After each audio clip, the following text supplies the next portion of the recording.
ಶ್ರೀ ಗುರುಭ್ಯೋ ನಮಃ. ವಾಲ್ಮೀಕಿ ರಾಮಾಯಣದ ಬಾಲಕಾಂಡದ ಮೊದಲನೇ ಸರ್ಗದಲ್ಲಿ ನಾರದರು ವಾಲ್ಮೀಕಿ ಋಷಿಗಳ ಆಶ್ರಮಕ್ಕೆ ಬಂದು ಅವರ ಸತ್ಕಾರವನ್ನು ಸ್ವೀಕಾರ ಮಾಡಿದರು. ಆ ಬಳಿಕ ಆ ನಾರದರನ್ನ ವಾಲ್ಮೀಕಿಗಳು ಈ ಮುಂದಿನಂತೆ ಪ್ರಶ್ನಿಸಿದ್ದರು. ಈಗ ಈ ಜಗತ್ತಿನಲ್ಲಿ ಸಕಲ ಸದ್ಗುಣ ಸಂಪನ್ನನಾದಂಥ ವ್ಯಕ್ತಿ ಯಾರಿದ್ದಾನೆ, ಅಂಥ ವ್ಯಕ್ತಿಯ ಬಗ್ಗೆ ನೀವು ನನಗೆ ತಿಳಿಸಬೇಕು ಅಂತ ಪ್ರಶ್ನೆ ಮಾಡಿದರು. ಅನೇಕ ಗುಣಗಳನ್ನು ಅಲ್ಲಿ ವರ್ಣನೆ ಮಾಡಿದರು. ವೀರ್ಯವಂತನಾದವನು, ಧರ್ಮಜ್ಞನಾದವನು, ಕೃತಜ್ಞನಾದವನು, ಸತ್ಯವಾಕ್ಯನಾದವನು, ದೃಢವ್ರತನಾದವನು, ಚಾರಿತ್ರ್ಯವುಳ್ಳವನು ಇತ್ಯಾದಿ ಅನೇಕ ಗುಣಗಳಿಂದ ಕೂಡಿದಂಥ ವ್ಯಕ್ತಿ ಯಾರಿದ್ದಾನೆ, ಆತನ ಬಗ್ಗೆ ನೀವು ನನಗೆ ತಿಳಿಸಬೇಕು ಅಂತ ವಾಲ್ಮೀಕಿಗಳು ನಾರದರನ್ನು ಪ್ರಶ್ನೆ ಮಾಡಿದರು.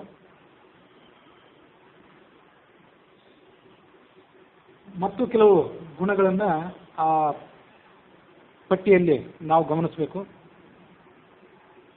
ಸರ್ವಭೂತೇಷು ಕಹ ಹಿತಃ, ನಮಗೆ ಉಪಕಾರವನ್ನೇ ಮಾಡಲಿ ಅಥವಾ ಅಪಕಾರವನ್ನೇ ಮಾಡಿರಲಿ ಅಂಥ ಎಲ್ಲ ಜೀವಿಗಳ ಬಗ್ಗೆಯೂ ಕೂಡ ನಾವು ಹಿತಚಿಂತನೆಯನ್ನೇ ಮಾಡಬೇಕು.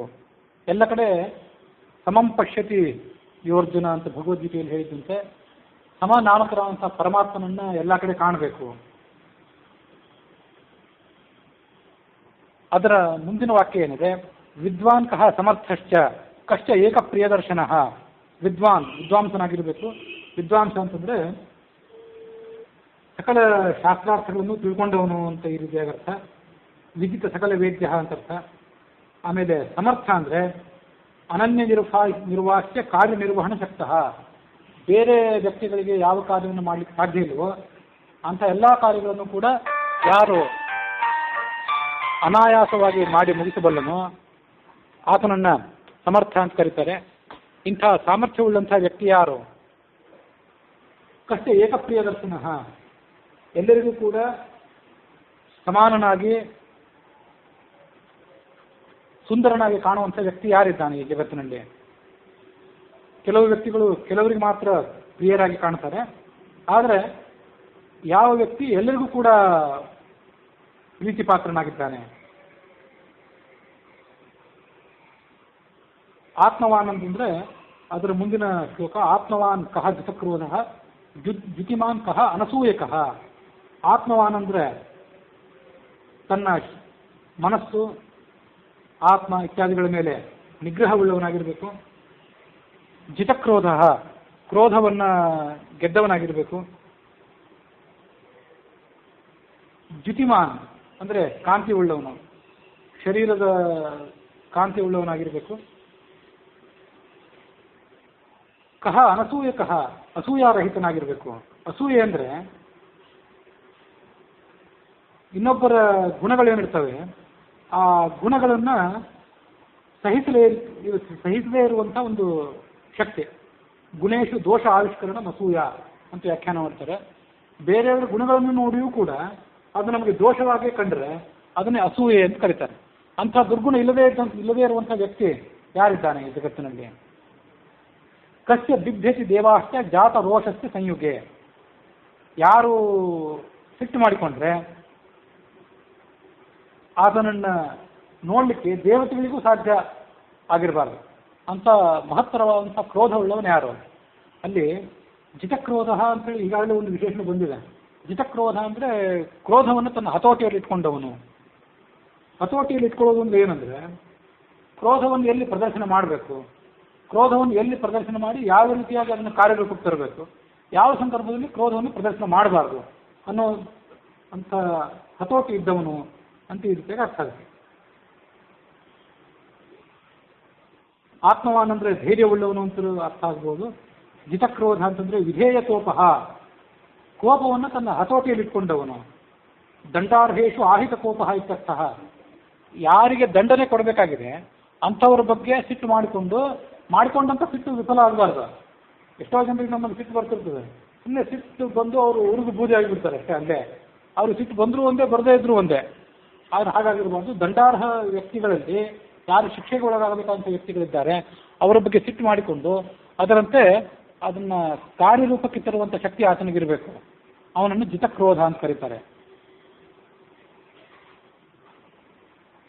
ದ್ಯುತಿಮಾನ್ ಅಂದರೆ ಕಾಂತಿಮಾನ್, ರೂಪ ಸಂಹನನ, ಶರೀರದ ಕಾಂತಿ, ಮುಖದ ಮೇಲಿನ ತೇಜಸ್ಸು ಇತ್ಯಾದಿ ಸಕಲ ರೀತಿಯಾದಂಥ ಸೌಂದರ್ಯ ಇದ್ದವನು. ಕಶ್ಯ ಬಿಭ್ಯತಿ ದೇವಾಶ್ಚ ಜಾತರೋಷ ಸಂಯುಗೆ, ದುಷ್ಟರ ಮೇಲೆ ರಾಕ್ಷಸರ ಮೇಲೆ ಈ ವ್ಯಕ್ತಿ ಸಿಟ್ಟಾದರೆ ಆತನನ್ನು ನೋಡಿ ದೇವತೆಗಳು ಕೂಡ ಹೆದರ್ತಾರೆ ಅಂತ ಇಲ್ಲಿ ಬಂದಿದೆ. ದೇವತೆಗಳಿಗೆ ಯಾಕೆ ಹೆದರಿಕೆ ಬರಬೇಕು ಅಂದರೆ, ದೇವತೆಗಳು ಯಾವ ತಪ್ಪನ್ನು ಮಾಡಿಲ್ಲದೆ ಇದ್ದರೂ ಕೂಡ, ರಾಕ್ಷಸರಾದವರು ದುಷ್ಟರಾದವರು ತಪ್ಪನ್ನು ಮಾಡಿದ್ರು ಕೂಡ ಅವರ ವಿಷಯದಲ್ಲಿ ಈತ ಪ್ರದರ್ಶನ ಮಾಡುವಂಥ ಸಿಟ್ಟು ಏನಿದೆ ಅದು ಅಷ್ಟು ಭಯಂಕರವಾಗಿರ್ತದೆ. ದೇವತೆಗಳಿಗೂ ಕೂಡ ಆ ಸಿಟ್ಟು ಸಹಿಸಲಿಕ್ಕೆ ಅಸಾಧ್ಯವಾಗಿರ್ತದೆ.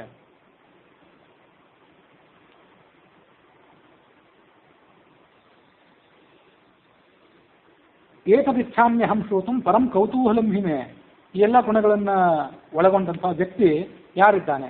ಮಹರ್ಷೆ ತ್ವಂ ಸಮರ್ಥೋಸಿ ಜ್ಞಾತುಮೇವಂ ವಿಧಂ ನರಂ, ಇಂಥ ವ್ಯಕ್ತಿಯನ್ನು ನಾನು ತಿಳ್ಕೊಳ್ಬೇಕು ಅಂತ ಅಪೇಕ್ಷೆ ಪಟ್ಟಿದ್ದೇನೆ. ಜಗತ್ತಿನಲ್ಲಿ ಅಂಥವ್ನು ಯಾರಾದರೂ ಇದ್ದರೆ ನೀವು ನನಗೆ ತಿಳಿಸಿ. ಮಹರ್ಷೆ ಅಂತ ವಾಲ್ಮೀಕಿಗಳು ನಾರದರಿಗೆ ಮಹರ್ಷಿ ಅಂತ ವರ್ಣನೆ ಮಾಡಿದ್ದಾರೆ. ಋಷಿ ಅಂದರೆ, ಋಷಿ ಅನ್ನೋ ಶಬ್ದಕ್ಕೆ ಋಷಿ ಗತವು ಅಂತ ಧಾತುವಿನಿಂದ ಹುಟ್ಟಿದ್ದಾದ್ದರಿಂದ ತಿಳ್ಕೊಂಡವನು, ಜ್ಞಾನಿ ಆದವನು ಅಂತ ಈ ರೀತಿ ಅರ್ಥ. ಅದಕ್ಕೆ ಮಹರ್ಷಿ. ವಾಲ್ಮೀಕಿಗೆ ಇದೆಲ್ಲ ಗೊತ್ತಿದ್ರು ಕೂಡ ಸುತ್ತಮುತ್ತಲಿರುವಂಥ ಸಂಗತಿಗಳು, ಯಾಕಂದರೆ ವಾಲ್ಮೀಕಿ ಕೂಡ ಚಿತ್ರಕೂಟದಲ್ಲಿದ್ದವರು, ಸಮಸಾನದಿಯ ತೀರದಲ್ಲಿದ್ದವರು, ಅವರಿಗೆ ಅದೇ ಪ್ರದೇಶದಲ್ಲಿದ್ದಂಥ ರಾಮನ ಕೀರ್ತಿ ಎಲ್ಲ ಗೊತ್ತಿದ್ದಿರಲೇಬೇಕು. ಆದರೂ ಕೂಡ ಇಂಥ ಪ್ರಶ್ನೆ ಯಾಕೆ ಮಾಡ್ತಾರೆ ಅಂದರೆ, ಅವರು ಆ ಪ್ರಶ್ನೆ ಮಾಡಿ ಅದರ ಮೂಲಕ ನಾರದರೇನು ಉತ್ತರ ಕೊಡ್ತಾರೆ, ಆ ಉತ್ತರ ಜಗತ್ತಿಗೆ ಜ್ಞಾನ ಕೊಡುವುದಕ್ಕಾಗಿ. ಮಹರ್ಷೇತ್ವಂ ಸಮರ್ಥೋಸಿ ಜ್ಞಾತು ಮೇವಂ ವಿಧಂ ನರಂ, ಇಂಥ ಮನುಷ್ಯ ಯಾರಾದರೂ ಇದ್ದರೆ ಆ ಮನುಷ್ಯನ ಬಗ್ಗೆ ನೀವು ನನಗೆ ತಿಳಿಸಿ.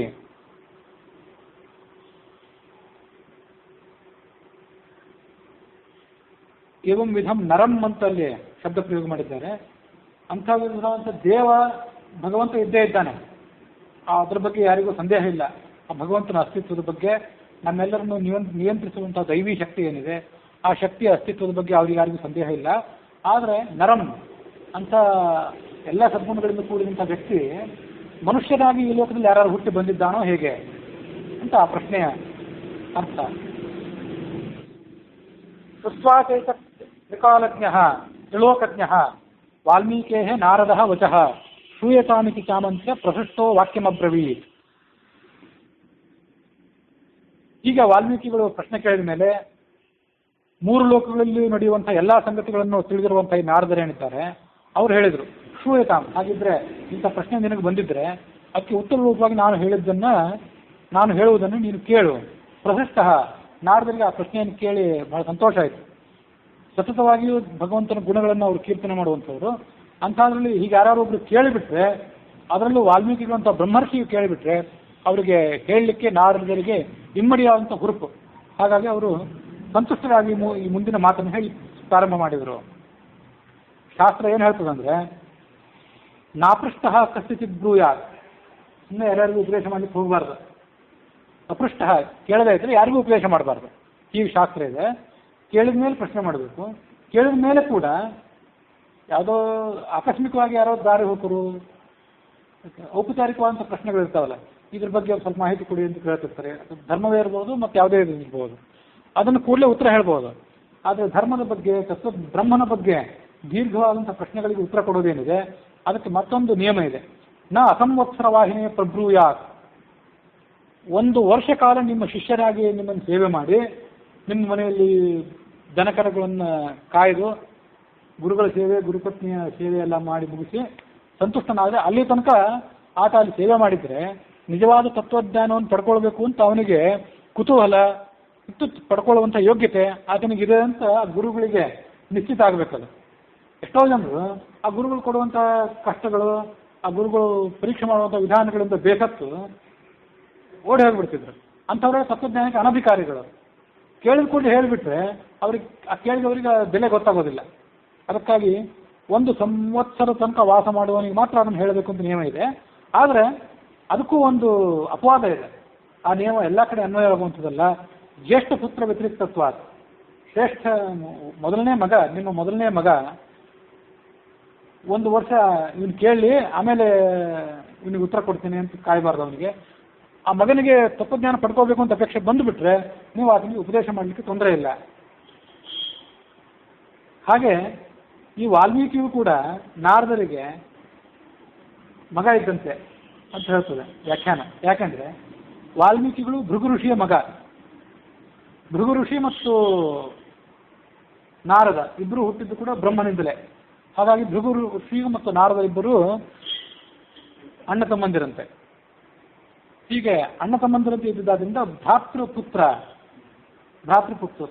ಸಹೋದರನ ಮಗ ಆದ್ದರಿಂದ ತನ್ನ ಮಗನೇ ಶುಶ್ರೂಷಾ ನಿರಪೇಕ್ಷಂ. ಆತ 1 ವರ್ಷ ಕಾಲ ಕಷ್ಟಪಟ್ಟು ಶುಶ್ರೂಷ ಮಾಡಬೇಕಾಗಿಲ್ಲ. ಏನು ಕಷ್ಟಪಡಬೇಕಾಗಿತ್ತು, ತತ್ವಜ್ಞಾನಕ್ಕೆ ತನ್ನ ಅರ್ಹತೆಯನ್ನು ಏನು ತೋರಿಸ್ಕೊಳ್ಬೇಕಾಗಿತ್ತು ಅದನ್ನೆಲ್ಲ ಆತ ಹಿಂದೆ ತೋರಿಸ್ಕೊಂಡ್ಬಿಟ್ಟಿದ್ದಾನೆ. ಅನೇಕ ಕಲ್ಪಗಳ ಗಟ್ಟಲೆ, ಕೋಟಿ ವರ್ಷಗಳ ಗಟ್ಟಲೆ ಆತ ತಪಸ್ ಮಾಡಿದ್ದಾನೆ. ಅದನ್ನೆಲ್ಲ ವಾಲ್ಮೀಕಿ ಚರಿತ್ರೆಯಲ್ಲಿ ನಾವು ನೋಡಿದ್ವಿ. ಆದ್ದರಿಂದ ಅವರು ಆ ಕಥೆಯನ್ನು ಆ ಎಲ್ಲ ಗುಣಗಳಿಂದ ಕೂಡಿದಂತಹ ವ್ಯಕ್ತಿಯ ಬಗ್ಗೆ ಹೇಳಲಿಕ್ಕೆ ಪ್ರಾರಂಭ ಮಾಡಿದರು. ಬಹವಃ ದುರ್ಲಭಾಶ್ಚೈವ ಏತ್ವಯಾ ಕೀರ್ತಿತಾಃ ಗುಣಾಃ ಮುನೇ ವಕ್ಷ್ಯಾಮ್ಯಹಂ ಬುದ್ಧ್ಯ ತೈರ್ಯುಕ್ತಃ ಶ್ರೂಯತಾಂ ನರಃ. ಮುನಿಯೇ, ನೀನು ಕೇಳಿದಂಥ ಗುಣಗಳೇನಿವೆ, ಬಹಳ ಗುಣಗಳನ್ನು ಪಟ್ಟಿ ಮಾಡಿದ್ದೆ. ನಮ್ಮಲ್ಲಿ ಒಂದೊಂದೇ ಗುಣ ಇದ್ದವರು ಇರ್ತಿರ್ತಾರೆ. ಎಲ್ಲ ಗುಣಗಳನ್ನು ಹೇಳ್ತಾರೆ. ಅಂತಹ ಎಲ್ಲ ಗುಣಗಳಿಂದ ಕೂಡಿದಂಥ ವ್ಯಕ್ತಿಯಲ್ಲಿ ಕೂಡಬೇಕು. ಅದಕ್ಕಾಗಿ ಬಹವಹ ಅಂತ ಹೇಳಿದರು. ಹಾಸ್ಯದ ಪ್ರಸಂಗ ಒಂದ್ಸರಿ ನೆನಪಾಗ್ತದೆ.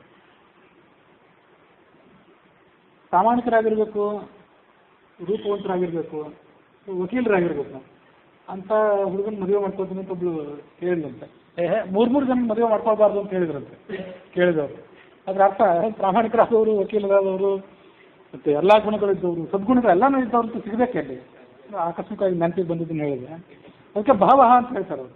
ಭಾವ ಅಂತಂದು ಇಷ್ಟೆಲ್ಲ ಗುಣಗಳಿರುವಂಥವನು, ಆತ ಕ್ರೋಧವನ್ನು ಗೆದ್ದಿರಬೇಕು, ರೂಪವಂತನಾಗಿರಬೇಕು, ಅವನನ್ನು ನೋಡಿ ಈ ಜಗತ್ತೆಲ್ಲ ಹೆದರ್ತಿರ್ಬೇಕು, ಇಷ್ಟೆಲ್ಲ ಗುಣ ಇದ್ದವನು ಸಿಗಬೇಕಿಲ್ಲ. ಅದಕ್ಕಾಗಿ ಭಾವ ದುರ್ಲಭಾಶ್ಚೈವ. ಜನಸಾಮಾನ್ಯರಲ್ಲಿ ಇಂಥ ಗುಣಗಳು, ಇವು ದುರ್ಗುಣಗಳು, ಇವು ಬಹಳ ದುರ್ಲಭವಾದಂಥ ಗುಣಗಳಿವು. ತ್ವಯಾ ಕೀರ್ತಿತಾಃ. ಆದರೂ ಅಂಥ ಗುಣವಿದ್ದಂಥ ಒಬ್ಬ ವ್ಯಕ್ತಿ ಇದ್ದಾನೆ. ಅವನ ಬಗ್ಗೆ ನಾನು ನಿಮ್ಗೆ ಹೇಳ್ತೇನೆ, ಕೇಳಿ. ಅವನು ಯಾರಂದ್ರೆ ಇಕ್ಷ್ವಾಕು ವಂಶ ಪ್ರಭವ ರಾಮೋ ನಾಮ ಜನೈಶ್ರುತಃ. ಇಕ್ಷ್ವಾಕು ವಂಶದಲ್ಲಿ, ಸೂರ್ಯವಂಶದಲ್ಲಿ ಆತ ಹುಟ್ಟಿದವನಿದ್ದಾನೆ. ಅಲ್ಲಿ ಹುಟ್ಟಿದಂಥ ಒಬ್ಬ ವ್ಯಕ್ತಿಯ ಬಗ್ಗೆ ನಾನು ನಿಮಗೆ ತಿಳಿಸ್ತೇನೆ, ಅದನ್ನು ಕೇಳಿ. ನಿಯತಾತ್ಮ ಮಹಾವೀರ್ಯ ಧೃತಿಮಾನ್ ವಶಿ. ಇಕ್ಷ್ವಾಕು ವಂಶ ಪ್ರಭವ ಅಂತ ಅಲ್ಲಿ ಹೇಳ್ತಾರಲ್ಲ ಅವನು. ಇಕ್ಷ್ವಾಕು ವಂಶ ಅಂತಂದ್ರೆ ಯಾಕೆ ತಗೊಂಡ್ರು ನಿರ್ದಿಷ್ಟವಾಗಿ? ಸೂರ್ಯವಂಶ ಪ್ರಭವ ಅಂತ ಹೇಳ್ಬೋದಿತ್ತಲ್ಲ. ಸೂರ್ಯವಂಶ ಪ್ರಭವ ಅಂತ ಹೇಳೋದನ್ನು ಬಿಟ್ಟು ಇಕ್ಷ್ವಾಕು ವಂಶ ಪ್ರಭವ ಅಂತ ಹೇಳಿದ್ದು ಯಾಕೆ ಅಂದ್ರೆ ಅದಕ್ಕೊಂದು ಕಾರಣ ಇದೆ. ಹಾಗೆಲ್ಲ ನೋಡಿದ್ರೆ ಈ ಇಡೀ ವಂಶಕ್ಕೆ ಸೂರ್ಯವಂಶ ಅಂತ ಹೆಸರು. ಇದಕ್ಕೆ ಸೂರ್ಯನಿಂದ ಹುಟ್ಟಿದಂಥ ವಂಶ ಇದು. ಹಾಗಾಗಿ ಹಾಗೆ ಹೇಳಬೇಕಾಗಿತ್ತು. ಇಕ್ಷ್ವಾಕು ಅಂದ್ರೆ ಆ ಸೂರ್ಯವಂಶದಲ್ಲಿ ಬಂದಂಥ ಯಾವನೋ ಒಬ್ಬ ರಾಜ ಅಷ್ಟೇ. ಆತನ ವಂಶದ ಹೆಸರನ್ನು ಯಾಕೆ ತಗೊಂಡ್ರು ಅಂದ್ರೆ ಇಕ್ಷ್ವಾಕುವಿನ ಒಂದು ಇತಿಹಾಸ ಇದೆ. ಅದರಲ್ಲಿ ಇಕ್ಷ್ವಾಕು ಭಗವಂತನನ್ನು ಬಹಳ ಕಾಲ ಆರಾಧನೆ ಮಾಡಿ ಆ ಭಗವಂತನ ಒಂದು ಮೂರ್ತಿಯನ್ನ ಪಡೆದುಕೊಂಡಂತೆ, ಶ್ರೀರಂಗನಾಥನ ಮೂರ್ತಿಯನ್ನು ಒಂದನ್ನು ಪಡೆದುಕೊಂಡ ಅಂತ ಒಂದು ಪುರಾಣದಲ್ಲಿ ಬರುವಂಥ ಒಂದು ಕಥೆ ಇದೆ. ಹಾಗಾಗಿ ಆ ಮೂರ್ತಿಯನ್ನು ಆತ ತನ್ನ ಮನೆಯಲ್ಲಿ ಆರಾಧನೆ ಮಾಡ್ತಾ ಬಂದಿದ್ದ. ಅದಕ್ಕಾಗಿ ಆ ಕಥೆಯನ್ನು ತೋರಿಸೋದಕ್ಕಾಗಿ, ಇಕ್ಷ್ವಾಕು ರಾಜನ ಮಹತ್ವವನ್ನು ತೋರಿಸೋದಕ್ಕಾಗಿ ಆ ಇಕ್ಷ್ವಾಕು ಅನ್ನುವ ಶಬ್ದವನ್ನು ಅಲ್ಲಿ ಪ್ರಯೋಗ ಮಾಡಿದ್ದಾರೆ. ನಿಯತಾತ್ಮ ಮಹಾವೀರ್ಯ ಧೃತಿಮಾನ್ ವಶಿ.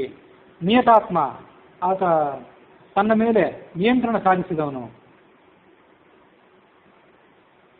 ರಾಮೋ ನಾಮ ಜನೈಶ್ರುತಃ ಅಂತ ಹೇಳಿದ್ರು. ರಾಮ ಅನ್ನುವ ಹೆಸರಿನಿಂದ ಎಲ್ಲ ಜನರಿಂದ ಕೇಳಲ್ಪಟ್ಟಿದ್ದಾನೆ. ಈಗ ಇದ್ದಾನೆ ಅವನು ಇನ್ನೂ ಜನೈಶ್ರುತಃ.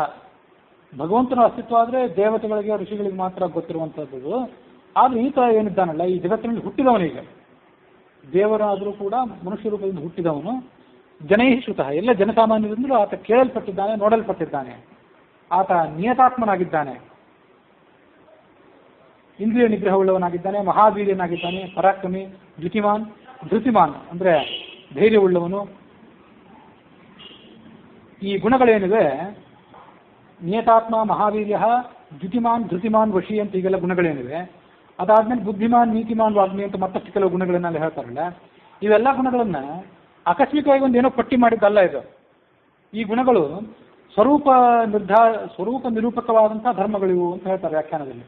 ಭಗವಂತನ ಮೂಲ ಸ್ವರೂಪ ಏನಿದೆ ಆ ಸ್ವರೂಪಕ್ಕೆ ಸೂಚಕವಾದಂತಹ ಗುಣಗಳಂತಿವೆಲ್ಲ. ನಿಯತಾತ್ಮ ಇಂದ್ರಿಯ ನಿಗ್ರಹವನ್ನು ಸಾಧಿಸಿದವನು, ಮಹಾವೀರ್ಯ ಮಹಾಪರಾಕ್ರಮಿಯಾದವನು, ದ್ಯುತಿಮಾನ್ ಕಾಂತಿಶಾಲಿಯಾದವನು, ಧೃತಿಮಾನ್ ಧೈರ್ಯಶಾಲಿಯಾದವನು, ಇಂಥ ಗುಣಗಳೆಲ್ಲ ಇದ್ದಂಥವನಾಗಿರ್ಬೇಕು. ವಶಿ ಅಂದ್ರೆ ಸರ್ವಸ್ವಾಮಿ, ಎಲ್ಲರಿಗೂ ಸ್ವಾಮಿಯಾದವನವನು. ಬುದ್ಧಿಮಾನ್ ನೀತಿಮಾನ್ ವಾಗ್ಮಿ ಶ್ರೀಮಾನ್ ಶತ್ರು ನಿಬರ್ಹಣ, ಬುದ್ಧಿವಂತನಾಗಿರ್ಬೇಕು.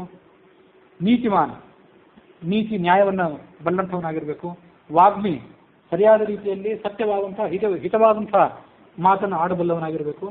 ಶ್ರೀಮಾನ್ ಆತ ಕಾಂತಿಶಾಲಿಯಾದವನಾಗಿರಬೇಕು. ಮತ್ತು ಶತ್ರು ನಿಬರ್ಹಣ, ಎಲ್ಲ ಶತ್ರುಗಳನ್ನು ಕೂಡ ನಾಶ ಮಾಡುವಂಥವನು.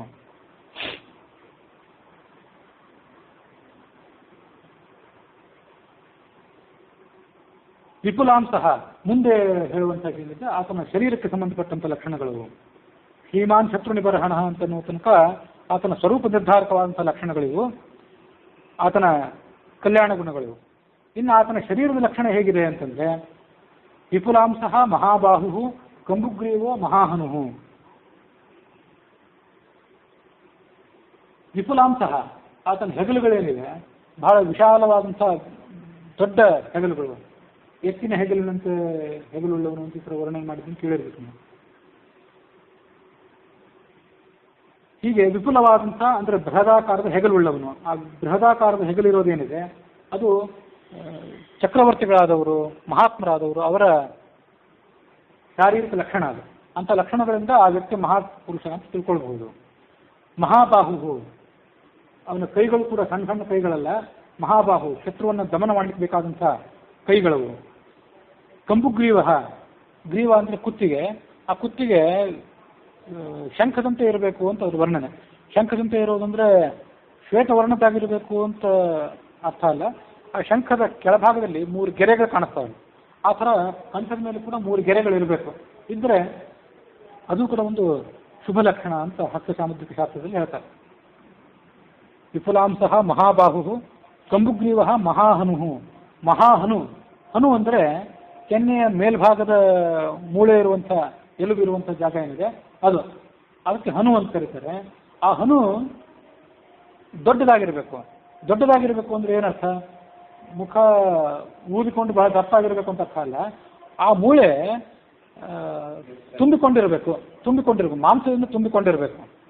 ಮನುಷ್ಯ ದಷ್ಟಪುಷ್ಟನಾಗಿಲ್ಲದೇ ಇದ್ರೆ ಆ ಮೂಳೆ ಹೊರಗೆದ್ದು ಕಾಣಿಸೋ ಸಾಧ್ಯತೆ ಹೆಚ್ಚು. ಕೆನ್ನೆಗಳು ಒಳಗೆ ಬತ್ತಿ ಹೋಗಿ ಮೂಳೆ ಎದ್ದು ಕಾಣಿಸೋ ಸಾಧ್ಯತೆ ಹೆಚ್ಚು. ಅದೊಂದು ಅರಿಷ್ಟದ ಲಕ್ಷಣ. ಆದರೆ ಮಹಾಹನು ಅಂತಂದ್ರೆ ಆತ ಮಾಂಸ ತುಂಬಿದಂಥ ಮಾಂಸಲವಾದಂಥ ಹನು ಉಳ್ಳವನಾಗಿರಬೇಕು. ಹಾಗಾಗಿ ಹನುಮಾನ್ ಅನ್ನೋದಕ್ಕೂ ಅದೇ ಅರ್ಥ. ದೊಡ್ಡ ಹನು ಉಳ್ಳವನು, ತುಂಬಿದ ಕೆನ್ನೆ ಉಳ್ಳವನು, ತುಂಬಿದ ಹನು ಉಳ್ಳವನು ಅಂತ ಆ ಅರ್ಥ. ಮತ್ತು ಇಂದ್ರ ಆತನಿಗೆ ಪೆಟ್ಟು ಕೊಟ್ಟರು ಕೂಡ ಆ ಕಥೆಯಿಂದ ಮುಂದೆ ನೋಡ್ತೇವೆ. ಕೆಳಗೆ ಬಿದ್ದಾಗ ಆತನ ದವಡೆ ನೆಲಕ್ಕೆ ತಾಗಿತ್ತು, ಆದರೂ ಆತನಿಗೆ ಏನಾಗಲಿಲ್ಲ. ಆ ಕಾರಣಕ್ಕಾಗಿ ಅವನಿಗೆ ಹನುಮಾನ್ ಅಂತ ಕರೀತಾರೆ ಸಂಸ್ಕೃತದಲ್ಲಿ. ಹನು ಅಂದರೆ ಆ ಭಾಗ, ಮಾನ್ ಅಂದರೆ ಉಳ್ಳವನು, ಹನುಮಾನ್. ಅದನ್ನು ಕನ್ನಡದಲ್ಲಿ ವ್ಯತ್ಯಾಸ ಮಾಡ್ಕೊಂಡು ಹನುಮಂತ ಅಂತ ನಾವು ಕರಿತೀವಿ ಅಷ್ಟೇ.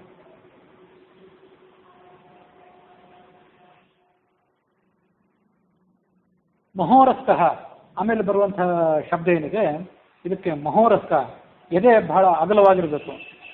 ಶಾಸ್ತ್ರದ ದೃಷ್ಟಿಯಿಂದ, ಹಸ್ತ ಸಾಮುದ್ರಿಕ ಶಾಸ್ತ್ರ ದೃಷ್ಟಿಯಿಂದ ಹೇಳುವಂಥದ್ದು. ಮಹೇಶ್ವಾಸ, ಬೃಹದಾಕಾರದ ಧನುಸ್ಸನ್ನು ಕೈಯಲ್ಲಿ ಹಿಡಿದವನು. ಅದು ಆತನ ಶಾರೀರಿಕ ಲಕ್ಷಣ ಏನಲ್ಲ. ಧನುಸ್ಸು ಅಂದರೆ ಶರೀರಕ್ಕೆ ಸಂಬಂಧಪಟ್ಟದ್ದಲ್ಲ. ಆದರೆ ದೊಡ್ಡ ಧನುಸ್ಸನ್ನು ಕೈಯಲ್ಲಿ ಹಿಡಿಯಬೇಕಾದ್ರೆ ಆತನಿಗೆ ಅಷ್ಟು ದೊಡ್ಡ ಕೈಗಳು, ದೊಡ್ಡ ಹೆಗಲೆಲ್ಲ ಇದ್ದಿರಬೇಕಲ್ಲ. ಅದನ್ನು ಪ್ರಯೋಗ ಮಾಡಬೇಕಾದ್ರೆ ಆತನು ಬಲಿಷ್ಠನಾದ ವ್ಯಕ್ತಿನೇ ಆಗಿರಬೇಕು. ಅದಕ್ಕಾಗಿ ಮಹೇಶ್ವಾಸ ಅಂತ ಅದನ್ನು ಹೇಳಿದ್ದಾರೆ. ವಿಷು ಅಂದರೆ ಬಾಣ. ಬಾಣವನ್ನು ಯಾವುದರಲ್ಲಿ ಹೂಡ್ತೇವಲ್ಲ ಅದು ಧನುಸ್ಸು.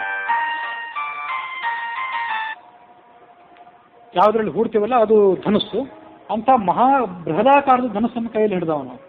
ಗೂಢ ಜತ್ರು, ಜತ್ರು ಅಂದರೆ ಈ ಕಂಠದ ಕೆಳಗಿನ ಪ್ರದೇಶ, 2 ಹೆಗಲುಗಳಿನ ಎಲುಬು ಏನಿದೆಯಲ್ಲ ಆ ಎಲುಬುಗಳು ಸಂಧಿಸುವಂಥ ಪ್ರದೇಶ, ಕುತ್ತಿಗೆ ಈ ಪ್ರದೇಶ, ಅದಕ್ಕೆ ಜತ್ರು ಅಂತ ಕರೀತಾರೆ. ಅದು ಏನಾಗಿರ್ಬೇಕಂದ್ರೆ ಗೂಢವಾಗಿರಬೇಕು. ಮನುಷ್ಯ ದಷ್ಟಪುಷ್ಟನಾಗಿಲ್ಲದೇ ಇದ್ದರೆ, ಶರೀರ ಮಾಂಸಲವಾಗಿಲ್ಲದೇ ಇದ್ದರೆ ಆ ಮೂಳೆಗಳಲ್ಲೂ ಕೂಡ ಎದ್ದು ಕಾಣಿಸುವ ಸಾಧ್ಯತೆ ಇರ್ತದೆ. ಅದಕ್ಕಾಗಿ ಗೂಢ ಜತ್ರು ಅದು ಕೂಡ ತುಂಬಿಕೊಂಡಿರಬೇಕು. ಅಂದರೆ ಆತ ದಷ್ಟಪುಷ್ಟನಾಗಿದ್ದಾನೆ ಅನ್ನೋದಕ್ಕೆ ಸೂಚಕ. ಅರಿಂದಮಃ ಶತ್ರುವನ್ನು ನಾಶ ಮಾಡಬಲ್ಲಂಥವನಾಗಿರಬೇಕು. ಆಜಾನುಬಾಹು ಕೈಗಳು ದೊಡ್ಡದಾಗಿರಬೇಕು, ಬಲಿಷ್ಠವಾಗಿರಬೇಕು ಅಂತ ಹಿಂದೆ ಬಂತು ಮಹಾಬಾಹು ಅಂತೇಳಿ. ಮತ್ತೊಂದು ಶಬ್ದ ಏನಂದ್ರೆ ಆಜಾನುಬಾಹು, ಕೈಗಳು ಸ್ವಲ್ಪ ಸುದೀರ್ಘವಾಗಿರ್ಬೇಕಂತ. ಅಷ್ಟು ದೀರ್ಘವಾದ ಕೈಗಳನ್ನು ನಾವು ನೋಡೋದು ಕಷ್ಟ. ಈಗಿನ ಕಾಲದಲ್ಲಿ ಅಂಥ ಕೈಗಳು ಯಾರಿಗೂ ಇರೋದಿಲ್ಲ. ದೊಡ್ಡ ಎದೆ ಇದ್ದವರು, ಹೆಗಲಿದ್ದವರೆಲ್ಲ ಕಾಣಿಸ್ಬೋದು. ಆ ತೋಳುಗಳು ಈ ಮೊಣಕಾಲಿಗೆ ಬಂದು ಮುಟ್ಟಬೇಕು ಅಂತಿದೆ. ಒಂದ್ಸರಿ ನಾವು ಆ ಮೊಣಕಾಲಿನ ತನಕ ಬರುವಂಥ ಒಂದು ಚಿತ್ರವನ್ನು ಬರೀಲಿಕ್ಕೆ ಪ್ರಯತ್ನ ಪಡ್ತೇವೆ. ಆ ಚಿತ್ರ ನೋಡ್ಲಿಕ್ಕೆ ಭಾಳ ವಿಚಿತ್ರವಾಗಿ ಕಾಣಿಸ್ತದೆ.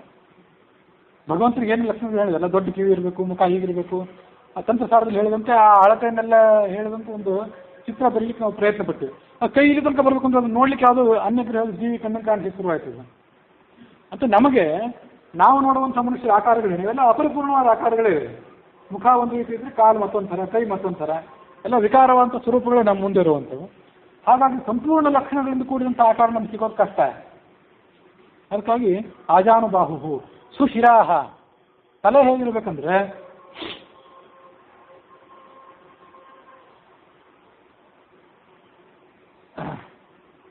ಗುಂಡಾಗಿರ್ಬೇಕು, ಗುಂಡಾಗಿ ಇರಬೇಕು ಅಂತ ಉತ್ತಮವಾದಂಥ ತಲೆ ಇದ್ದವನು ಅಂತ ಈ ರೀತಿಯಾಗಿ ಅರ್ಥ ಅದಕ್ಕೆ.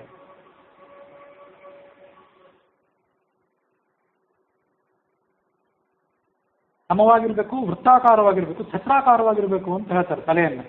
ಅಂದ್ರೆ ನೀವು ತಲೆಯನ್ನು ಮೇಲ್ಭಾಗದಿಂದ ನೋಡ್ಬೇಕು ಅಂತ ನನಗೆ ಅನಿಸ್ತಾ ಅದನ್ನು. ಇದು ಏರಿಯಲ್ ವ್ಯೂ. ತಲೆಯನ್ನು ಮೇಲ್ಭಾಗದಿಂದ ನೋಡಿದ್ರೆ ಅದು ಗುಂಡಾಗಿ ಕಾಣಬೇಕು. ಅದೇನು ಸ್ವಲ್ಪ ಉದ್ದವಾಗಿ, ವಿಚಿತ್ರವಾಗಿ, ಅಡ್ಡವಾಗಿ, ಚೌಕವಾಗಿ ಇದೆಲ್ಲ ಕಾಣಬಾರ್ದು. ಸಮಂ ವೃತ್ತಂ ಛತ್ರಾಕಾರಂ ಶಿರಃ ಯಸ್ಯಾಸೋ ಸಹ ಸುಶಿರಾಹ ಅಂತ ಈ ರೀತಿಯಾಗಿ ಅದನ್ನು ಅರ್ಥ ಮಾಡಬೇಕು. ಸುಲಲಾಟಃ, ಅವನ ಲಲಾಟವು ಕೂಡ ಹಾಗೇ ಇರಬೇಕು. ಅರ್ಧಚಂದ್ರನಿಭಂ, ಅರ್ಧಚಂದ್ರಾಕಾರವಾಗಿ ಲಲಾಟ ಕಾಣ್ತಿರ್ಬೇಕು. ತುಂಗಂ, ಉನ್ನತವಾಗಿರಬೇಕು, ಆ ಥರದ ಲಲಾಟ ಇದ್ದವನು. ಸುವಿಕ್ರಮಃ, ವಿಕ್ರಮ ಅಂದ್ರೆ ಪರಾಕ್ರಮ ಅಂತ ಅರ್ಥ ಒಂದು ಅನಿಸ್ತದೆ. ಆ ಪರಾಕ್ರಮ ಅನ್ನೋದಕ್ಕಿಂತ ವಿಕ್ರಮ ಅಂತ ನಡಿಗೆ ಅಂತ ಅರ್ಥ ಮಾಡಬೇಕು ಅಂತ ಹೇಳ್ತಾರೆ ವ್ಯಾಖ್ಯಾನದಲ್ಲಿ. ಶೋಭನಃ ವಿಕ್ರಮ ಪದವಿಕ್ಷೇಪ, ಹೆಜ್ಜೆಗಳ ಅಥವಾ ಹೆಜ್ಜೆ ಹಾಕುವ ರೀತಿ ಏನಿರ್ತದಲ್ಲ ಅದು ಅಷ್ಟು ಅದ್ಭುತವಾಗಿರಬೇಕು, ನೋಡ್ಲಿಕ್ಕೆ ಅಷ್ಟು ಮನೋಹರವಾಗಿರಬೇಕು ಅಂತ ಅದನ್ನು ಹೇಳ್ತಾರೆ. ಹಿಂದೆ ಹರಿವಂಶದಲ್ಲಿ ಇದನ್ನು ಹೇಳ್ಬೇಕಾದ್ರೆ ಹೇಳಿದ್ದಂತ ನಂಗೆ ನೆನಪು. ಎಲ್ಲ ರೀತಿಯಾದಂಥ ಸರ್ವಾಂಗ ಸೌಂದರ್ಯ ಇದ್ರೂ ಕೂಡ ನಡೆಯೋ ಒಂದು ಸ್ವಲ್ಪ ನಡಿಗೆ ಅಸ್ತವ್ಯಸ್ತ ಆಗಿಬಿಟ್ರೆ ಅವ್ರನ್ನ ಫೇಲ್ ಮಾಡ್ತಾರೆ ಸೌಂದರ್ಯ ಪರೀಕ್ಷೆಯಲ್ಲಿ ಅಂತ ಹೇಳಿದ ನೆನಪು. ಹಾಗಾಗಿ ಪದವಿಕ್ಷೇಪಕ್ಕೆ ವಾಕಿಗೆ ಬಹಳ ಮಹತ್ವ. ಮಂದಗಮನ ಆಗಿರಬೇಕು. ಮತ್ತೆ ಶೋಭನತ್ವಂಚ ಗಜಾದಿತುಲ್ಯಂ ಅಂತ ಹೇಳ್ತಾರೆ. ಸ್ತ್ರೀಯರು ಹಂಸಗಮನೆಯರಾಗಿರಬೇಕು, ಪುರುಷರು ಗಜಗಮನರಾಗಿರಬೇಕು. ಗಜಗಮನ ಅನ್ನೋದೇನಿದೆ ಪುರುಷರಿಗೂ ಸ್ತ್ರೀಯರಿಗೂ ಇಬ್ಬರಿಗೂ ಕೂಡ ಹೇಳುವಂಥದ್ದು. ಆನೆ ರಭಸವಾಗಿ ಬೇಕಾದಕ್ಕೆ ಹೆಜ್ಜೆಗಳನ್ನು ಇಟ್ಕೊಂಡು ಓಡೋದಿಲ್ಲ.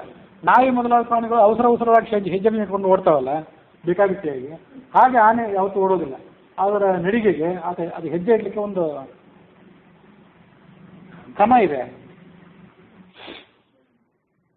ಸಿಂಹ ಋಷಭ ಗಜ ವ್ಯಾಘ್ರಗತಯ ಮನುಜಾಹ ಮುನೆ ಅಂತ ಇದೊಂದು ಗ್ರಂಥದಲ್ಲಿ, ಜಗದ್ವಲ್ಲಭ ಅಂತ ಯಾವುದೋ ಒಂದು ಗ್ರಂಥದಲ್ಲಿ ಸಿಂಹದಂತೆ, ವೃಷಭದಂತೆ ಮತ್ತು ಗಜ ವ್ಯಾಘ್ರಗಳಂತೆ ನಡಿಗೆಯುಳ್ಳ ಮನುಷ್ಯರು ಏನಿರ್ತಾರೆ, ಸರ್ವತ್ರ ಸುಖಮೇದಂತೆ, ಅವರಿಗೆ ಯಾವಾಗಲೂ ಸುಖವೇ, ಸರ್ವತ್ರ ಜೈನ, ಅವರಿಗೆ ಯಾವಾಗಲೂ ಜಯವೇ ಅಂತ ಹೀಗೊಂದು ಗ್ರಂಥದಲ್ಲಿ ಹೇಳಿದ್ದಿದೆ. ಸಮಃ, ಅದರ ಮುಂದಿನ ಶಬ್ದ ಏನಿದೆ ಸಮ ಅಂತ ಹೇಳ್ತಾರೆ. ಸಮ ಅಂದರೆ ಬಹಳ ದೀರ್ಘಾಕಾರನೂ ಆಗಿರಬಾರ್ದು. ಸುತ್ತಮುತ್ತಲಿರುವಂಥ ಜನರು ಏನಿರ್ತಾರೆ ಅವರು ಎಲ್ಲರಿಗಿಂತ ಹೆಚ್ಚಾಗಿ ಉಳಿದವರೆಲ್ಲ 5.5 ಇದ್ರು 6 ಅಡಿ ಇದ್ರು ತೊಂದರೆ ಇಲ್ಲ. 8-9 ಅಡಿ ಇದ್ದು ಬಿಟ್ಟರೆ ಬಹಳ ಕಷ್ಟ ನೋಡೋರಿಗೆ. ಅವ್ರಿಗೆ ವ್ಯವಸ್ಥೆ ಮಾಡೋದು ಕಷ್ಟನೇ, ಎಲ್ಲ ರೀತಿಯಾದ ವ್ಯವಸ್ಥೆ. ಸಮಃ ನಾಚ ದೀರ್ಘ ನಾಚ ಹ್ರಸ್ವ. ಆಮೇಲೆ ಸಮವಿಭಕ್ತಾಂಗ, ಒಟ್ಟಾರೆ ಶರೀರದ ಎತ್ತರ ಏನಿದೆ ಆ ಶರೀರದ ಎತ್ತರಕ್ಕೆ ತಕ್ಕಂತೆ ಕೈ ಕಾಲುಗಳ ಅಳತೆ, ಕಿವಿ ಮೂಗುಗಳ ಅಳತೆ ಎಲ್ಲ ಅದಕ್ಕೆ ಸಮವಾಗಿರಬೇಕು. ಆ ರೀತಿಯಾಗಿ ಎಲ್ಲ ರೀತಿಯಾದಂಥ ಅಳತೆ ಇದ್ದವನು ಅಂತ ಈಗ ಅದನ್ನು ನೋಡಬೇಕು. ಸಮ ವಿಭಕ್ತಾಂಗ. ಈ ಜಗದ್ವಲ್ಲಭ ಅನ್ನೋ ಗ್ರಂಥದಲ್ಲಿ ಹೀಗೆ ಹೇಳ್ತಾರಂತೆ, ಷಣ್ಣವತಿ ಅಂಗುಲ ಉಚ್ಛಾಯ, 96 ಅಂಗುಲ ಎತ್ತರ ಇದ್ದವನೇ ಅಂತಾನೆ ಸಾರ್ವಭೌಮ ಭವೇನ್ ನೃಪಃ, ಆತ ಸಾದಾ ರಾಜನಲ್ಲ, ಚಕ್ರವರ್ತಿ ಆಗಿಬಿಡ್ತಾನಂತೆ. ಹೀಗೆ ಭಾಳ ಎತ್ತರನೂ ಇರಬಾರ್ದು, ಸಣ್ಣನೂ ಇರಬಾರ್ದು ಅಂದರೆ ಅದಕ್ಕೆ ಹೀಗೆ ಅರ್ಥ ಮಾಡಬೇಕು.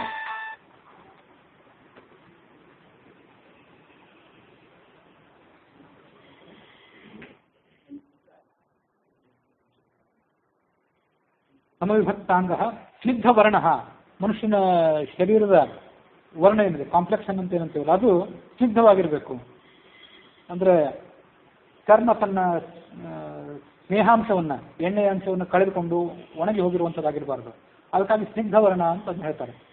ಸ್ನೇಹ ಅಂತ ಸಂಸ್ಕೃತದಲ್ಲಿ ತೈಲಾಂಶ ಅಂತ ಅರ್ಥ. ಆ ತೈಲಾಂಶದಿಂದ ಕೂಡಿದಂಥ ಶರೀರವುಳ್ಳವನು ಅಂತ ಇರ್ತೇವೆ ಅದಕ್ಕೆ ಅರ್ಥ.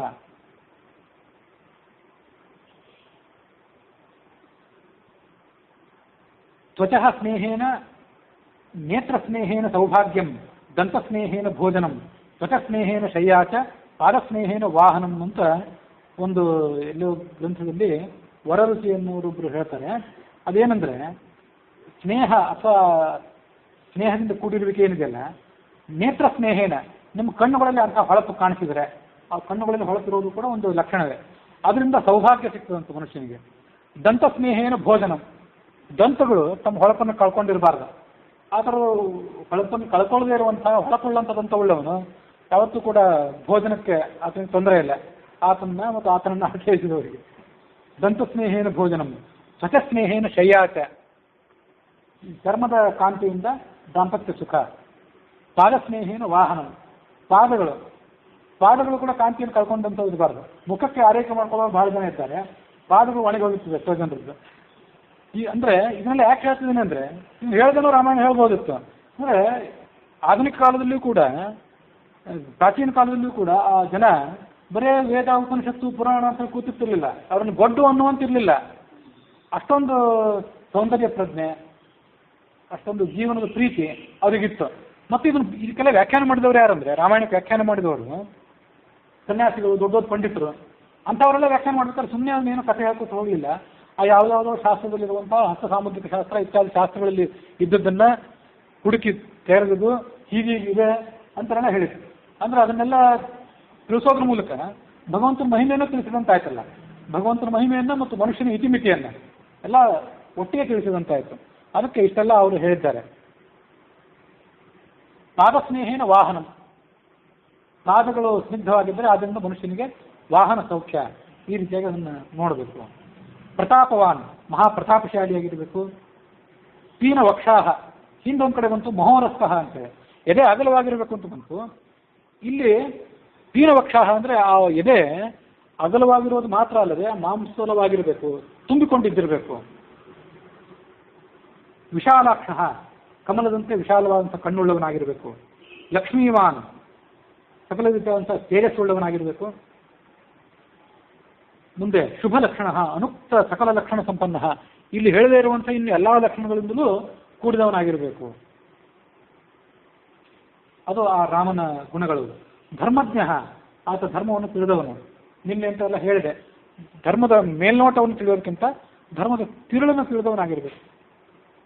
ಸತ್ಯಸಂಧಶ್ಚ, ಸತ್ಯಸಂಧನೂ ಆತ ಆಗಿರಬೇಕು. ಪ್ರಜಾನಾಂತ ಹಿತೇರತಃ, ಪ್ರಜೆಗಳ ಹಿತದಲ್ಲಿ ಯಾವತ್ತೂ ಆಸಕ್ತನಾದವನಾಗಿದ್ದಾನೆ. ಯಶಸ್ವಿ, ಕೀರ್ತಿಯನ್ನು ಸಂಪಾದನೆ ಮಾಡಿದಂಥವನಾಗಿದ್ದಾನೆ. ಆಶ್ರಿತ ರಕ್ಷಣಿತ ಕೀರ್ತಿ ಅಂತ ಒಂದು ವ್ಯಾಖ್ಯಾನದಲ್ಲಿ ವರ್ಣನೆ ಮಾಡ್ತಾರೆ. ಆಶ್ರಿತರನ್ನ ಪಾಲನೆ ಮಾಡೋದೇನಿದೆ, ಶರಣಾಗತರಾದವರನ್ನು ಅವರನ್ನು ಪಾಲನೆ ಮಾಡೋದು ಆತನ ದೊಡ್ಡ ಕೀರ್ತಿ. ಅದು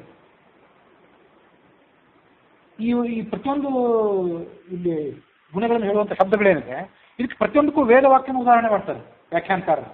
ಅಂದರೆ ವೇದೋಕ್ತವಾದಂಥ ಭಗವಂತನ ಲಕ್ಷಣಗಳೇನಿವೆ ಅದನ್ನು ರಾಮಾಯಣ ವಿಸ್ತಾರವಾಗಿ ಬಣ್ಣನೆ ಮಾಡ್ತಿದೆ ಅಂತ ಅರ್ಥ.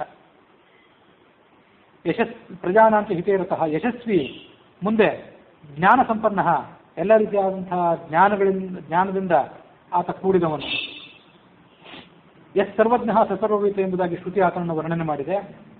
ಶುಚಿ ಅಂದರೆ ಪಾವನ, ತಾನು ಅಂತರಂಗ ಬಹಿರಂಗ ಶುದ್ಧಿ ಇದ್ದವನಾಗಿರಬೇಕು ಮತ್ತು ತನ್ನ ಸಂಪರ್ಕಕ್ಕೆ ಬಂದಂಥವರನ್ನ ಶುದ್ಧರನ್ನಾಗಿ ಮಾಡುವಂತಹ ಶಕ್ತಿ ಉಳ್ಳವನಾಗಿರಬೇಕು. ಶುಚಿ. ಮುಂದೆ ವಶ್ಯ, ವಶಂಗತಃ, ಭಕ್ತರ ಅಧೀನನಾದವನು ಅಂತ ಅರ್ಥ. ಆಮೇಲೆ ಎಲ್ಲವನ್ನೂ ತನ್ನ ಅಧೀನದಲ್ಲಿ ಇಟ್ಕೊಂಡವನು ಅಂತ ಕೂಡ ಹೀಗೆ ಅರ್ಥ ಅದಕ್ಕೆ ಮಾಡಬಹುದು. ವಶ್ಯ ಸಮಾಧಿಮಾನ್, ಸಮಾಧಿ ಅಂದರೆ ಆಶ್ರಿತ ರಕ್ಷಣೆ ಚಿಂತ ಅಂತ ಅರ್ಥ ಮಾಡಿದ್ದಾರೆ. ಪ್ರಜೆಗಳ ಪಾಲನೆ ಹೇಗೆ ಮಾಡಬೇಕು ಅನ್ನೋದನ್ನ ಯಾವಾಗಲೂ ಆತ ಮನಸ್ಸಿನಿಂದ ಆಲೋಚನೆ ಮಾಡ್ತಿರ್ತಾನೆ. ಸದಾ ಅದೇ ಆತನ ಕಾಳಜಿ ಆಗಿರಬೇಕು. ಆಶ್ರಿತ ರಕ್ಷಣ ಚಿಂತ ತದ್ವಾನ್ ಪ್ರಜಾಪತಿ ಸಮಹ. ನೋಡ್ಲಿಕ್ಕೆ ಹೇಗಿದ್ದ ರಾಮ ಅಂದರೆ ಪ್ರಜಾಪತಿಯಂತೆ, ಸ್ವಯಂ ಬ್ರಹ್ಮನಂತೆ. ಅಂದರೆ ಮನುಷ್ಯ ಆದ್ರಿಂದ ಮನುಷ್ಯನಿಗೆ ಹೋಲಿಕೆ ಕೊಡಬೇಕಿನ್ನ ಇದಕ್ಕಿಂತ ಹೆಚ್ಚಿನ ಹೋಲಿಕೆ ಕೊಡಬೇಕಲ್ಲ, ಅದಕ್ಕಾಗಿ ಪ್ರಜಾಪತಿಗೆ ಸಮಾನನಾದವನು ಅಂತ ಈ ರೀತಿಯಾಗಿ ಅದನ್ನು ಹೇಳಿದರು. ಮಧ್ಯೆ ವಿರಿಂಚಿ ಗಿರೀಶಂ ಪ್ರಥಮಾವತಾರ ಇತ್ಯುಕ್ತರೀತ್ಯ ಜಗದ್ರಕ್ಷಣಾಯ ಪ್ರಜಾಪತಿ ತುಲ್ಯತೆಯ ಅವತೀರ್ಣ. ಜಗತ್ತನ್ನು ರಕ್ಷಣೆ ಮಾಡೋದಕ್ಕಾಗಿ ಬ್ರಹ್ಮನಂತೆ ಈಶ್ವರನಂತೆ ಸಮಾನವಾದಂಥ ಅದ್ಭುತವಾದ ರೂಪವನ್ನು ತೆಗೆದುಕೊಂಡು ಆತ ಹುಟ್ಟಿದವನು. ಶ್ರೀಮಾನ್ ಪುರುಷಾಕಾರಭೂತೆಯ ಲಕ್ಷ್ಮಿಯ ಅವಿನಾಭೂತಃ. ಶ್ರೀ ಅಂದರೆ ಲಕ್ಷ್ಮೀದೇವಿ. ಆ ಲಕ್ಷ್ಮೀದೇವಿಯಿಂದ ಯಾವಾಗಲೂ ಅವಿನಾಭೂತನಾದವನು ಅಂತ ಅರ್ಥ ಆಗ್ತದೆ. ಶಾರೀರಿಕವಾದಂಥ ಕಾಂತಿ ಇತ್ಯಾದಿ ಮೇಲೆ ವಿಕಾಸ ಬಾರಿ ಹೇಳೇ ಆಯಿತು. ಆ ಲಕ್ಷ್ಮಿ ಆತನ ಸಂಗಡವೇ ಯಾವಾಗಲೂ ಇದ್ದವಳು, ಅಂಥವಳಿಂದ ಕೂಡಿದವನು. ಧಾತ ಅಂದರೆ ಎಲ್ಲರನ್ನು ಪೋಷಣೆ ಮಾಡುವಂಥವನು. ರಿಪು ನಿಷೂದನಃ, ಶತ್ರುಗಳನ್ನು ದಮನ ಮಾಡುವಂಥವನು. ರಕ್ಷಿತ ಜೀವಲೋಕಸ್ಯ, ಈ ಸಮಸ್ತ ಪ್ರಪಂಚ ಏನಿದೆ, ಸಮಸ್ತ ವಿಶ್ವ, ಅದಕ್ಕೆ ಆತ ರಕ್ಷಕ. ಜೀವಲೋಕಸ್ಯ ಧರ್ಮಸ್ಯ ಪರಿರಕ್ಷಿತ, ಧರ್ಮಕ್ಕೆ ರಕ್ಷಕ ಆತ. ನಾವು ಧರ್ಮವನ್ನು ಕೇವಲ ಪಾಲನೆ ಮಾಡಬೇಕಾದ್ರು. ಧರ್ಮವು ರಕ್ಷಿತ ರಕ್ಷಿತ. ನಾವು ಧರ್ಮವನ್ನು ಪಾಲನೆ ಮಾಡಿದರೆ ಧರ್ಮ ನಮ್ಮನ್ನು ಕೈ ಹಿಡಿದು ಕಾಪಾಡ್ತದೆ. ಆದರೆ ಆತ ಧರ್ಮವನ್ನು ಎಲ್ಲರಿಗೂ ಬೋಧನೆ ಮಾಡಲಿಕ್ಕಾಗಿ ಹುಟ್ಟಿ ಬಂದಂಥವನು ಮತ್ತು ಧರ್ಮವನ್ನು ಏನು ಅಂತ ಎಲ್ಲರಿಗೂ ತೋರಿಸುವಂಥವನು. ಅದಕ್ಕಾಗಿ ಆತನಿಗೆ ಧರ್ಮಕ್ಕೆ ಪರಿರಕ್ಷಿತ ಅಂತ ಹೇಳ್ತಾರೆ. ಆಮೇಲೆ ರಕ್ಷಿತ ಸ್ವಸ್ಯ ಧರ್ಮಕ್ಕೆ, ತನ್ನ ಧರ್ಮ ಏನಿದೆ, ತಾನು ಕ್ಷತ್ರಿಯರಾಗಿ ಹುಟ್ಟಿ ಬಂದ ಮೇಲೆ ಏನು ಕೆಲಸ ಮಾಡಬೇಕಾಗಿತ್ತು ಆ ಕೆಲಸದಿಂದ ಆತ ಪಲಾಯನ ಮಾಡಲಿಲ್ಲ. ಮತ್ತೆ ತಂದೆಯ ಮಗನಾಗಿ ಯಾವ ಧರ್ಮವನ್ನು, ತಂದೆಯ ಮಾತನ್ನು ಪರಿಪಾಲನೆ ಮಾಡಬೇಕಾಗಿತ್ತು ಆ ಮಾತನ್ನು ಕೂಡ ಆತ ಬಿಟ್ಟುಕೊಡ್ಲಿಲ್ಲ. ತಂದೆಗೆ ತಕ್ಕ ಮಗ ಆಗಿ ಬದುಕಿದ. ಅದಕ್ಕಾಗಿ ರಕ್ಷಿತ ಸ್ವಚ್ಛ ಧರ್ಮಸ್ಯ, ತನ್ನ ಧರ್ಮವನ್ನು ಆತ ಆಚರಣೆ ಮಾಡಿದ.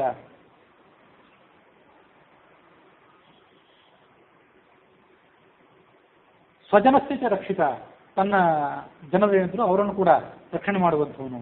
ವೇದಾಂಗ ತತ್ವಜ್ಞ, ಎಲ್ಲ ವೇದಾಂಗಗಳನ್ನು ಆತ ತಿಳಿದುಕೊಂಡಂಥವನು. ವೇದಗಳು ಮತ್ತು ವೇದಾಂಗಗಳು, ಆ ಶಿಕ್ಷಾ ವ್ಯಾಕರಣ ಛಂದಸ್ಸು ಮೊದಲಾದಂಥ ಆರು ಅಂಗಗಳಿವೆ ಅಂತ ಹೇಳಿದ್ದೆ, ಆ ಎಲ್ಲ ಅಂಗಗಳನ್ನು ತಿಳಿದುಕೊಂಡಂಥವನು. ಧನುರ್ವೇದೇಚ ನಿಷ್ಠಿತ, ಆತನ ಎಲ್ಲಕ್ಕಿಂತ ಮಹತ್ವದ ಸಂಗತಿ ಏನಂದ್ರೆ ಧನುರ್ವೇದದಲ್ಲಿ ಆತ ನಿಷ್ಠನಾದವನು, ಪಾರಂಗತನಾದವನು. ಧನುರ್ವೇದಕ್ಕೆ ಸಂಬಂಧಪಟ್ಟಂಥ ಅಸ್ತ್ರಗಳೇನಿವೆ, ಬಾಣಗಳಲ್ಲಿ ನಾವು ಪ್ರಯೋಗ ಮಾಡಬೇಕಂತ ಮಂತ್ರಗಳು, ಆ ಎಲ್ಲ ಮಂತ್ರಗಳನ್ನು ಆತ ತಿಳಿದುಕೊಂಡಂಥವನು, ಮಂತ್ರಗಳನ್ನು ಸಾಕ್ಷಾತ್ಕರಿಸಿಕೊಂಡಂಥವನು. ಸರ್ವಶಾಸ್ತ್ರಾರ್ಥ ತತ್ವಜ್ಞ, ಎಲ್ಲ ರೀತಿಯಾದಂಥ ಶಾಸ್ತ್ರಗಳನ್ನು ಕೂಡ ಆತ ಬಲ್ಲವನು. ಸ್ಮೃತಿಮಾನ್ ಪ್ರತಿಭಾನವಾನ್, ಎಲ್ಲ ರೀತಿಯಾದಂಥ ಶಾಸ್ತ್ರಗಳ ತಿಳುವಳಿಕೆ, ಶಾಸ್ತ್ರದಲ್ಲಿ ಏನು ಹೇಳಿದ್ದಾರೆ ಅನ್ನೋದು ಅವನಿಗೆ ಆ ಕ್ಷಣಕ್ಕೆ ಯಾವತ್ತೂ ಆತನಿಗೆ ಅದು ಮರೆಯುವಂಥದ್ದಲ್ಲ, ಕೂಡಲೇ ಆತನ ಮನಸ್ಸಿಗೆ ಅದು ತಿಳಿಯುವಂಥದ್ದು. ಸರ್ವಶಾಸ್ತ್ರಾರ್ಥ ತತ್ವಜ್ಞ ಸ್ಮೃತಿಭಾನ್ ಪ್ರತಿಭಾನವಾನ್, ಸದಾ ಧನುರ್ಧರನಾದವನು.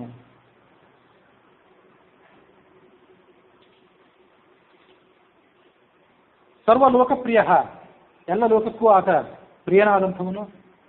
ಸಾಧು, ಆತ ಸ್ವಯಂ ಸಜ್ಜನನಾದವನು. ಅಧೀನಾತ್ಮ, ತನ್ನ ಧೈರ್ಯವನ್ನು ಯಾವತ್ತೂ ಕೂಡ ಬಿಟ್ಟುಕೊಟ್ಟವನಲ್ಲ. ದೀನ ಅಂದರೆ ದುಃಖಿತರಾದವರು ಅಂತ ಅರ್ಥ. ಅಧೀನಾತ್ಮ ಅಂತಂದ್ರೆ ಆ ಧೈರ್ಯವನ್ನು ಕಳ್ಕೊಂಡಂಥವನಲ್ಲ ಅಂತ ಈ ರೀತಿಯಾಗಿ ಅದಕ್ಕೆ ಅರ್ಥ.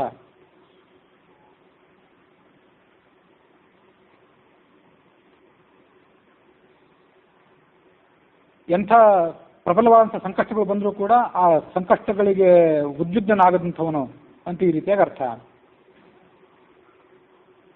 ಅಧೀನಾತ್ಮ ವಿಚಕ್ಷಣ, ವಿಚಕ್ಷಣ ಅಂದರೆ ಬುದ್ಧಿವಂತನಾದವನು. ಸರ್ವದಾ ಅಭಿಗತಃ ಸದ್ಭಿ ಸಮುದ್ರ ಇವ ಸಿಂಧುಭಿ, ಸಮುದ್ರ ಯಾವತ್ತೂ ಕೂಡ ಎಲ್ಲ ನದಿಗಳಿಗೆ ಹೇಗೆ ಆಶ್ರಯನು, ಹಾಗೆ ಸಜ್ಜನರಿಗೆ ಈತ ಆಶ್ರಿತ, ಸಜ್ಜನರಿಗೆ ಈತ ಯಾವತ್ತೂ ಆಶ್ರಯ ಕೊಡುವಂಥವನು. ಸಜ್ಜನರಾದವರು ತಮಗೆ ಹೋಗಬೇಕನ್ಸಿದಾಗ ಯಾವುದೇ ಹಿಂಜರಿಕೆ ಇಲ್ಲದೆ, ಶಂಕೆ ಇಲ್ಲದೆ ರಾಮನ ಕಡೆ ಹೋಗುವಂತಿರಬೇಕು ಅಂತ ಈ ರೀತಿಯಾದ ಅರ್ಥ. ಸರ್ವದಾ ಅಭಿಗತಃ ಸಂತಿ ಸಮುದ್ರ ಇವ ಸಿಂಧುಬಿಹಿ. ಸಿಂಧು ಅಂದರೆ ನದಿಗಳು. ಆ ನದಿಗಳು ಹೇಗೆ ಸಮುದ್ರವನ್ನು ಹೋಗಿ ಸೇರ್ತಾವೋ ಹಾಗೆ ಸಜ್ಜನರು ರಾಮನನ್ನು ಸುಲಭವಾಗಿ ಯಾವುದೇ ಶಂಕೆ ಇಲ್ಲದೆ ಯಾವುದೇ ಅಡೆತಡೆ ಇಲ್ಲದೆ ಸೇರುವಂಥವನಾಗಿರಬೇಕು. ಆರ್ಯ ಸಜ್ಜನ ಸರ್ವ ಸಮಶ್ಚೈವ, ಎಲ್ಲರನ್ನೂ ಕೂಡ ಸಮಾನವಾಗಿ ಕಾಣುವಂಥವನು. ಹೀಗೆ ಆ ರಾಮನ ಗುಣಗಳನ್ನು ವರ್ಣನೆ ಮಾಡ್ತಿದ್ದಾರೆ. ಇನ್ನೂ ಮುಂದಿನ ಗುಣಗಳೇನಿವೆ ಅದನ್ನು ನಾಳೆ ದಿವಸ ನೋಡೋಣ.